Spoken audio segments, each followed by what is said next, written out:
Anas bin Malik menceritakan pamannya, Anas bin Nadir radhiyallahu anhu. Anas bin Nadir ini pamannya Anas bin Malik pernah tidak hadir di dalam suatu perperangan bersama Rasulullah sallallahu alaihi wasallam. Wahin li rihil jannah, wahin li rihil jannah. Ini ajidur rihadun al-Uhud. Semerbak bau surga kata beliau. Semerbak bau surga karena aku temui bau surga itu di dalam peperangan Uhud ini, di depan gunung Uhud ini.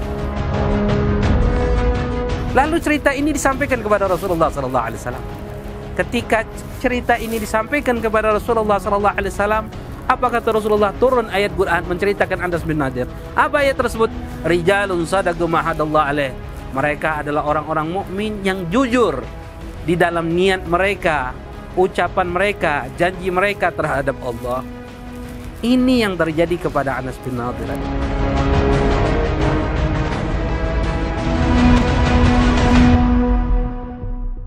Bismillahirrahmanirrahim. Astagfirullahaladzim. Assalamualaikum warahmatullahi ta'ala wabarakatuh. Para pendengar Manfa dimanapun berada, alhamdulillah, thumma alhamdulillah. Segala sesuatu yang telah diberikan oleh Allah subhanahu wa ta'ala kepada kita, dan juga salat serta salam tidak henti-hentinya kepada Rasulullah sallallahu alaihi wasallam. Ikhwan mustami'in rahimani wa rahimakumullah. Kejujuran merupakan asasul akhlak, pondasi asas daripada suatu akhlak, wadi'amatul adab, tonggak dari suatu adab, masdaru sya'ada fid dunya wal akhirah. Kejujuran merupakan suatu puncak yang akan mendatangkan kebahagiaan dunia maupun kelak nanti di akhirat. Begitu juga kejujuran di dalam suatu niat. Niat yang jujur akan menghasilkan kebaikan di dalam kehidupan kita di dunia maupun kelak nanti di akhirat. Allah subhanahu wa ta'ala selalu memerintahkan kita untuk selalu jujur, dan diperintahkan kita untuk kumpul bersama orang-orang yang jujur. Sebagaimana Allah nyatakan di dalam firman-Nya, ya ayyuhalladzina amanu ittaqullaha wa kunu ma'as-shadiqin. Hai orang-orang yang beriman, bertakwalah kalian kepada Allah dan selalulah kalian bersama orang-orang yang jujur. Ikhwan al-hadirin rahimani wa rahimakumullah, mustami'in rahimakumullah. Dalam riwayat hadis pun Rasulullah sallallahu alaihi wasallam mengatakan, taharru sidqa wa in ra'aitum ana fihi halaka fa inna fihi najah, wa tajannabul kadhiba wa in ra'aitum ana fihi najah fa inna fihi halaka. Rasulullah sallallahu alaihi wasallam memerintahkan kita untuk selalu berjujur. Hendaklah kalian selalu jujur, walaupun kalian melihat di dalam kejujuran itu akan ada sesuatu yang membinasakan kalian, maka ketahuilah kejujuran itu akan mendatangkan keberhasilan bagi kalian. Begitu juga sebaliknya, hindarilah selalu berbohong, karena jika kalian melihat di dalam kebohongan kalian akan ada keberhasilan, maka ketahuilah itu akan menimbulkan puncak daripada kebinasaan buat kalian, kata Rasulullah SAW. Sehingga kejujuran dalam satu niat pun penting dalam kehidupan kita. Pernah diceritakan riwayat daripada Sayyidina Anas bin Malik radhiyallahu anhu. Anas bin Malik menceritakan pamannya, Anas bin Nadir radhiyallahu anhu. Anas bin Nadir ini pamannya Anas bin Malik pernah tidak hadir di dalam suatu perperangan bersama Rasulullah sallallahu alaihi wasallam. Tidak hadir di dalam perperangan Badar bersama Rasulullah sallallahu alaihi wasallam. Fasaqqa dzalika ala qalbi. Maka ketika beliau tidak hadir di dalam perperangan tersebut, merasa beliau kesusahan, beliau menjadi beban, beliau menjadi menyesal akan tidak hadirnya di dalam peperangan bersama Rasulullah SAW di dalam peperangan Badar tersebut. Lalu beliau berkata, awal masyhadi syahida Rasulullah SAW ghibtu anhu. Awal perperangan bersama Rasulullah SAW aku tidak hadir di dalam peperangan itu, yaitu di dalam peperangan Badar. Lalu dia bersumpah kepada Allah, amma wallahi, maka demi Allah, la in arani Allah masyhada ma'a Rasulillah sallallahu alaihi wasallam la yaranallahu ma'ashna. Maka demi Allah, jika Allah mengizinkan aku untuk bisa berperang bersama Rasulullah sallallahu alaihi wasallam di dalam satu perperangan, la yaranallahu ma'ashna, maka Allah akan melihat apa yang aku lakukan di dalam perperangan tersebut.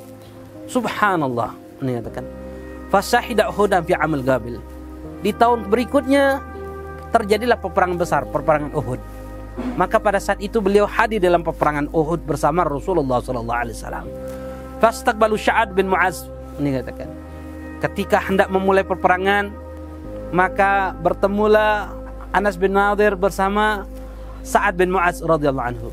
Faqala ya Aba Amr wa ila aina anta? Lalu Sa'ad bin Mu'az bertanya, karena melihat Anas bin Nadir ini semangat di dalam peperangan tersebut, maka Sa'ad bin Mu'ad bertanya kepada Anas bin Nadir, ya Aba Amr, wa ila aina anta? Ini katakan, mau kemana kau wahai Aba Amr? Ini katakan. Maka dengan sigapnya menjawab, Anas bin Nadir mengatakan, wahin li rihil jannah, wahin li rihil jannah, ini ajidur rihadun al-uhud. Semerbak bau surga, kata beliau. Semerbak bau surga, karena aku temui bau surga itu di dalam peperangan Uhud ini, di depan gunung Uhud ini. Artinya musuh sudah di hadapan beliau pada saat itu. Lalu faqatala hatta qutila. Maka ketika mulai berkecamuk peperangan, berperanglah Anas bin Nadir tersebut, sampai puncak peperangan tersebut terbunuhlah Anas bin Nadir dalam peperangan tersebut. Fa wujida fi jasadihi bid'un wa thamanuna ma baina ramyatin wa darbatin wa ta'anatin.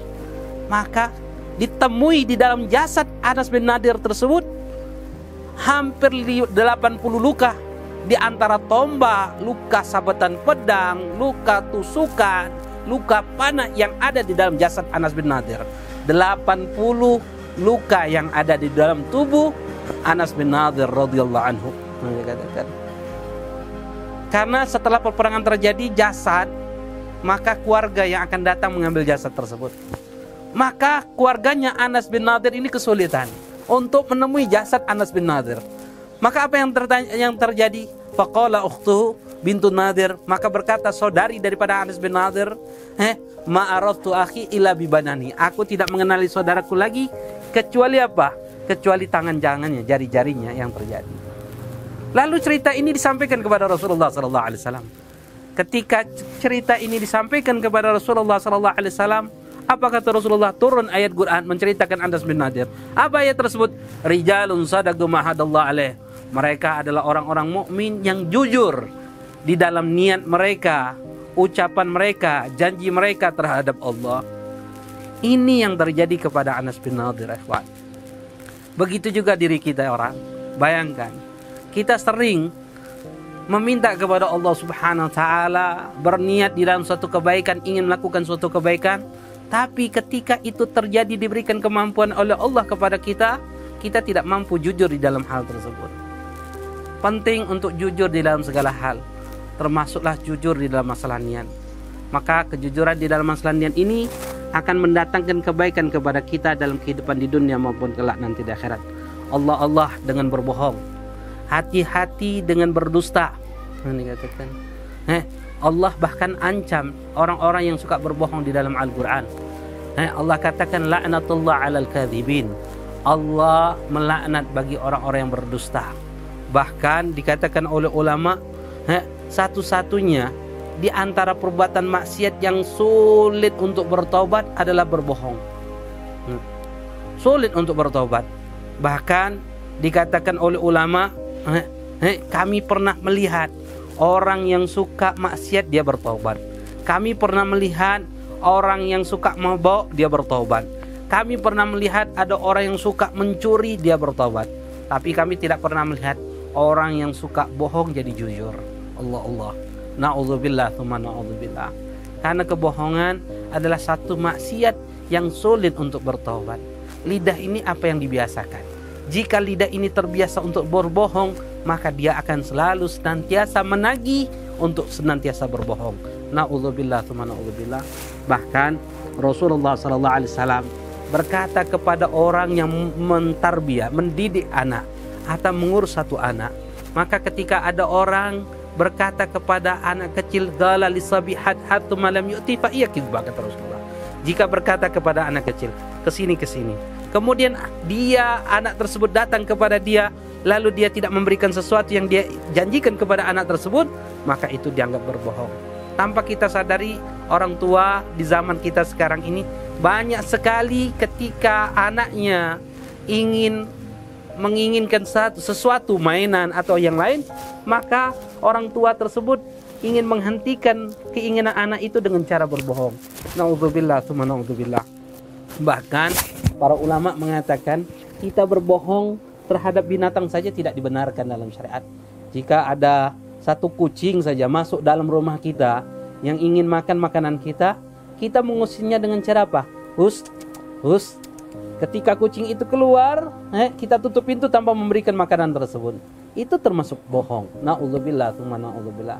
Ikhwanul hadirin mustami'in rahimani wa rahimakumullah. Wahai pendengar manfaat dimanapun berada, dengarkan. Jangan dibiasakan untuk berbohong, selalulah jujur, maka yakini kejujuran akan mendatangkan kebaikan kepada kita di dalam kehidupan di dunia maupun kelak nanti di akhirat. Mudah-mudahan sedikit nasihat ini menjadikan kita menjadi hamba Allah yang pandai bertakwa kepada Allah, yang pandai menjalankan perintah Allah dan menjauhi segala larangan Allah Subhanahu wa taala. Hadza ma aqulu lakum wa lakum minkum. Wassalamualaikum warahmatullahi taala wabarakatuh.